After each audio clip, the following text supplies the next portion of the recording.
Hey there guys, and welcome to another Pokemon X and Y Wi-Fi battle. This time I'm going up against UnitRico.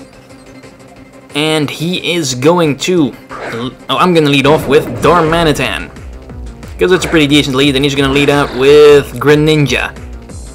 Now I'm Scarfed, so I'm fairly certain I'm faster, but he switches out into David, which is a Donphan.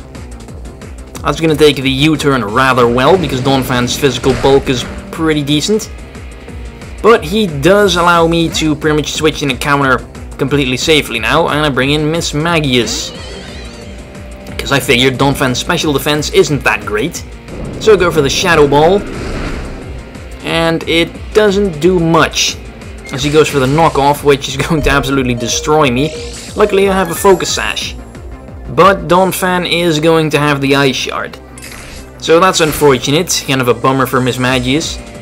As it later turned out, it was an Assault Vest Donphan, so hence the damage output. Anyway, bring Darmanitan in again, go for Flare Blitz, because I'm pretty sure that's going to KO at this point. And I am indeed correct, a Stab Sheer Force boosted Flare Blitz from Darmanitan is just too strong. Recoil is unfortunate, he's going to bring out Tyranitar.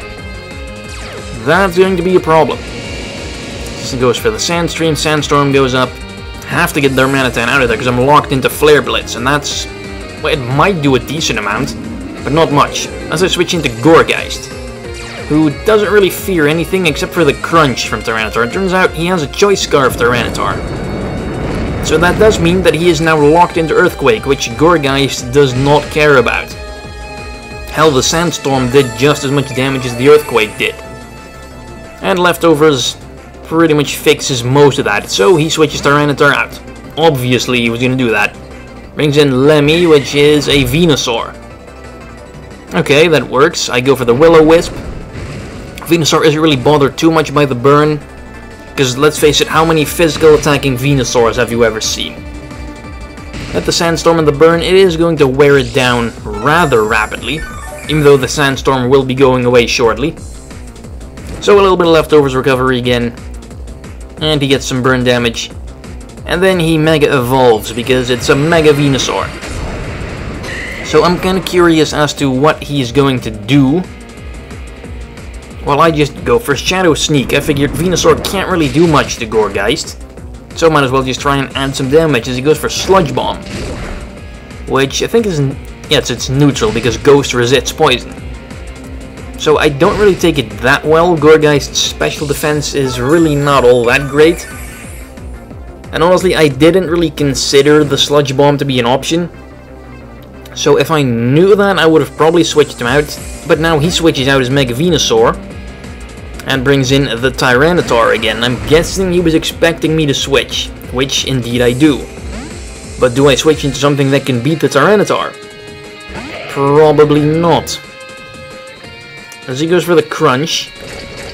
Don't really know. I guess if he went for Earthquake again, he thought I might switch in Gourgeist again. He gets the defense drop as well, which is most unfortunate, but at least I get the Stealth Rocks up. So that's something. But that defense drop really bums me out, because I think he might be able to KO Probopass now. And then he switches Tyranitar out for some reason, and brings the Mega Venusaur back in. Not entirely sure why he did that. I mean, what's the worst thing Probopass could have done? Well, Toxic maybe. But does a Choice Scarf Tyranitar really mind being poisoned that much? I mean, it's going to be switching out a lot anyway. But the Mega Venusaur doesn't have much juice left as he goes for a Giga Drain. Trying to get some health back, but Probopass's formidable special defense will prevent most of that attempted recovery. As I go for the Volt Switch, just trying to get Probopass out of there. Maybe preserve him for later on in the game as fodder or something. Bring in Weavile. Because Weavile is faster, Venusaur has no priority. I can definitely finish him off rather easily right now. But I thought he was going to switch, so I went for a Power-Up Punch, which Venusaur resists and easily survives. At least I get an attack boost out of it, and some Life Orb damage. But he goes for the Sleep Powder. That is most unfortunate. If I went for Ice Punch or he switched, I would be at a pretty good advantage right now. But at least the burn does finish off the Mega Venusaur, so I won't have to worry about that anymore. As he brings in a Volcarona. Oh shit. This is not going to be good, especially because Weavile is not going to wake up.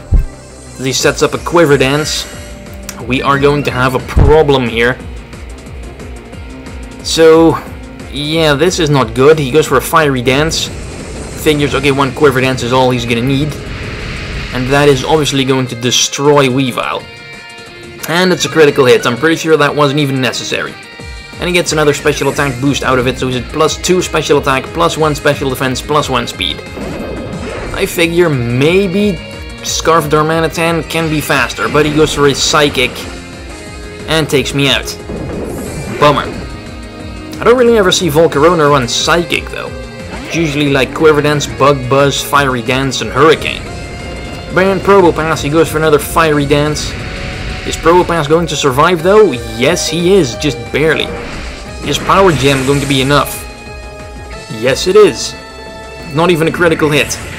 A Probopass without any special attack investment against a +1 special defense Volcarona. And it still did over half its health. That's pretty goddamn impressive. But he brings in the Scarf Tyranitar again. And at this point, I really don't have that much left. I think I have Probopass and I have Gourgeist. And he goes for Crunch, which, well, it's gonna take out Probopass, no problem. And, oh no, I also still have this thing. Frost Rotom. This thing is kind of gimmicky. And it didn't really get to show off what I had planned for it in this battle. Telekinesis. Yes, it's a gimmicky move, no one ever uses it. Shame on me for trying to be creative. Because I figured Telekinesis makes Thunder and Blizzard 100% accurate, so maybe Rotom will be able to hit pretty hard. But against the Scarf Tyranitar, he's just not going to get the opportunity for that. And Rotom goes down. Oh well, maybe he'll get another chance to show off his gimmick successfully. And then I'm down to my final Pokemon, which is Gourgeist at half health. So, I'm not gonna win this, probably. So he goes for another Crunch. And that will be enough to take out the Gourgeist. So congratulations, UnitRico, good battle. Even though your team did quite outclass mine. But whatever, see you guys next time.